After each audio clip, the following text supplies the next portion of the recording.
Je crois que toute forme d'art a son but ultime, qui est l'union entre le matériel et le spirituel, l'humain et le divin. Je crois que c'est la raison ultime de l'existence même de l'art. Dixit Michael Jackson.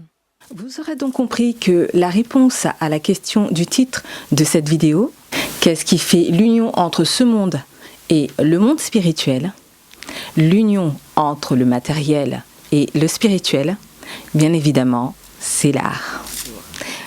Si ce que dit ici le plus grand artiste musical de ce XXIe siècle est vrai, et à mon sens cela est aussi vrai que l'air que l'on respire, pourquoi cette Bible entre les lignes nous interdit donc l'art, en interdisant les représentations de ce qui se trouve sur la terre comme au ciel, comme le mentionne ce verset.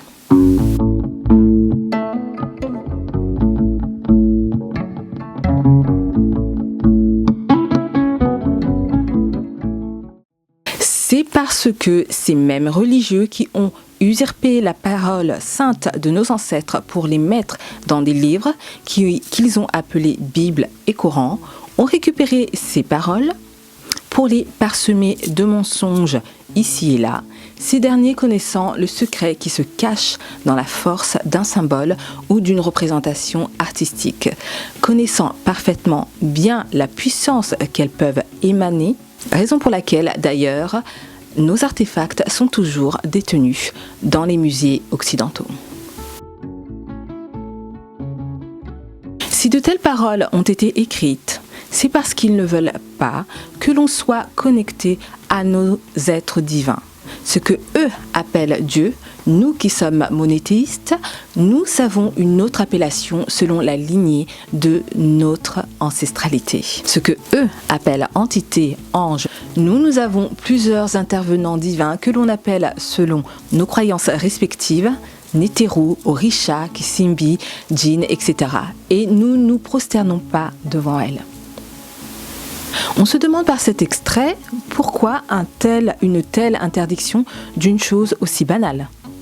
C'est parce que ces masques et statuettes peuvent prendre vie en étant habités par ces intervenants divins.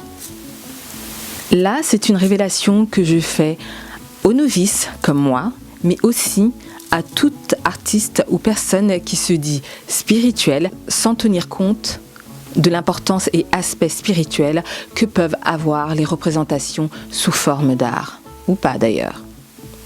Car en les chargeant des entités que je viens de citer, nous les activons pour qu'ils travaillent à notre profit.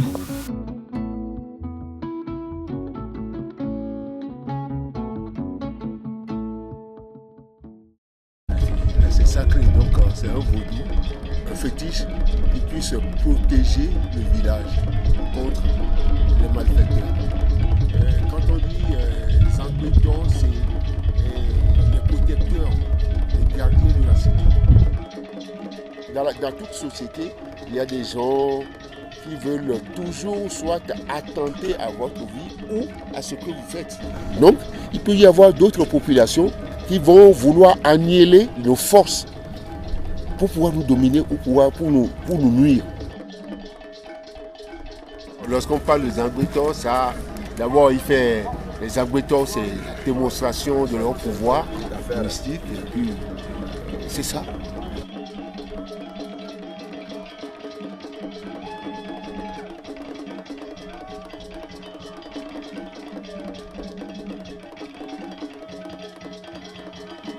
Par exemple, la société évolue.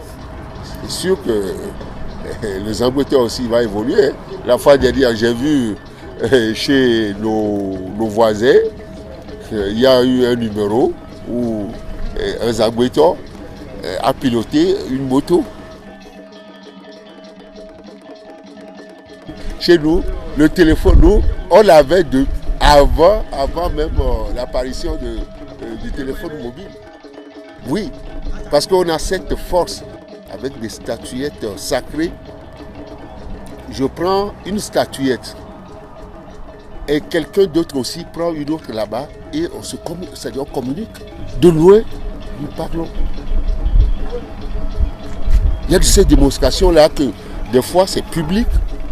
C'est public. qu'on peut voir.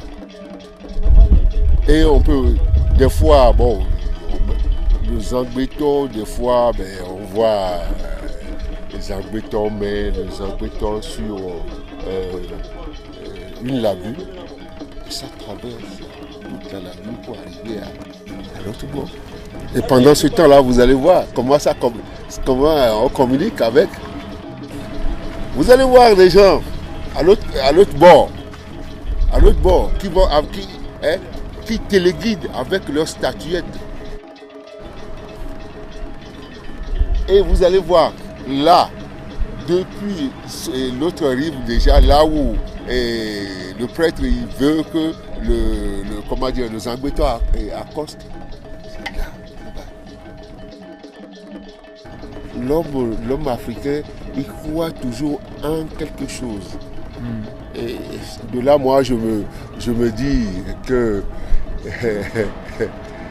quand Dieu a créé les hommes, il les a créés et il a laissé quelque chose pour faire reconnaître aux gens sa puissance.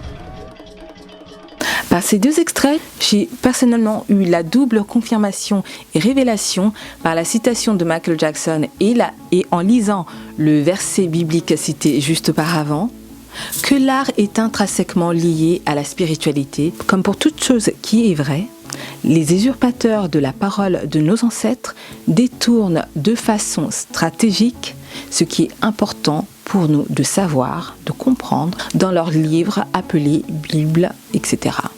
Ainsi, nous diabolisons ces choses et nous nous auto-censurons de nos pouvoirs. Ainsi, l'importance que nous devrions apporter à tout ce qui est statue et masque, entre autres, est négligée. Ce serait un assassinat de l'art et de l'artisanat. De vous à moi, comment peut-on appliquer à la lettre ce verset, ne pas faire de représentation de ce qui est sur terre, etc. Si ce n'est que ce verset est inventé pour un but précis, à savoir nous empêcher de placer nos imaginations, nos méditations, notre force vitale, donc notre énergie, en nous concentrant sur une statuette, par exemple. Car nous avons en nous la capacité de l'activer avec notre pensée. Et ça, les colonisateurs le savaient très bien. Et c'est leur crainte, et l'est toujours d'ailleurs. Tout cela est stratégique, ce afin de nous castrer de nos pouvoirs.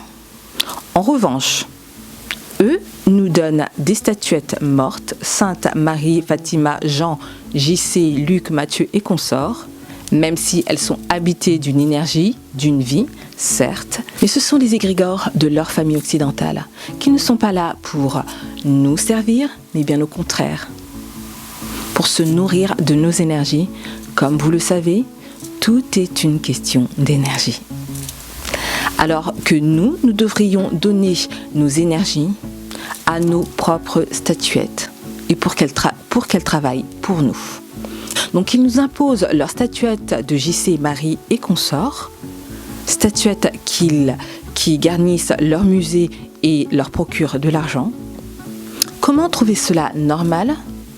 Que la même religion qui nous interdit des images, statuettes, etc., possède en ses murs, ses églises et musées des représentations et statuettes à foison, si ce n'est pour faire un troc spirituel avec nous. Un troc où nous perdons, un troc où nous sommes perdants, car leurs statuettes se nourrissent de nos énergies pendant que eux gardent les nôtres. Troc où nous sommes perdants, car ils ont la garantie d'avoir nos prières, donc l'énergie de la race dont le pouvoir énergétique, donc spirituel, dépasse celle de tous les autres, car notre mélanine nous permet scientifiquement, donc spirituellement, de faire des choses que tout le monde ne peut pas. Disclaimer here, ce n'est pas du vantardisme que je prône là. C'est juste que chaque race est différente avec des capacités et qualités propres. Pour moi, il ne s'agit pas d'une question de supériorité, mais de différence. Et c'est avec ces différences que le monde devrait composer afin que nous complétions les uns les autres. Mais au lieu de cela, ceux qui dominent ce monde et les illuminés qui les suivent comme des moutons préfèrent s'enfermer dans un scénario de complexe d'infériorité à l'esprit suprémaciste, etc. Ce qui fait que ce monde est gouverné par l'injustice, et c'est là que prend place ce stroke spirituel dont je vous parlais. Pour ceux qui sont encore dans le système religieux, c'est eux qui contribuent à l'enrichissement de l'Occident, en leur donnant un pouvoir énergétique par le biais de prières à leurs égrégores, JC, Marie et consorts, ce au plus grand détriment d'une Afrique en suffocation depuis le jour où le premier colon portugais a posé ses pieds sur la terre du Congo avec pour arme sa Bible. Comment cela fonctionne ? Ces statuettes et masques s'activent dès le moment où nous leur donnons la force par le biais de notre imagination, prière, méditation, invocation, donc notre énergie. En focusant notre énergie sur elle, nous lui conférons ainsi de l'énergie, donc de la vie. Et de là naît un égrégore, une entité bienveillante. Enfin, cela dépend de la vibration utilisée, donc attention. Et cet égrégore est à notre service. Raison pour laquelle le passage biblique prohibe la reproduction de la statuette et toute forme de reproduction. C'est de l'art. Et l'art permet au divin en nous de nous exprimer ou de nous connecter au Créateur suprême afin de recevoir des messages, communication avec l'au-delà par le biais de rituels méditation. L'usage des statuettes et masques peuvent emmener à nous connecter à une force supérieure qui défie cette dimension terrestre.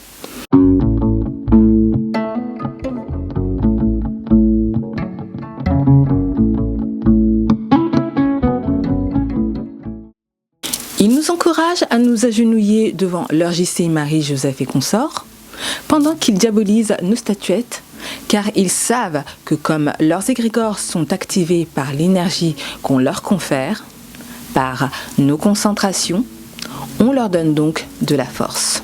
Vous vous rendez compte ? De même, nos statuettes et masques, faits de mains de cette même personne et inspirés par le divin, normalement, combien cela a plus de puissance ?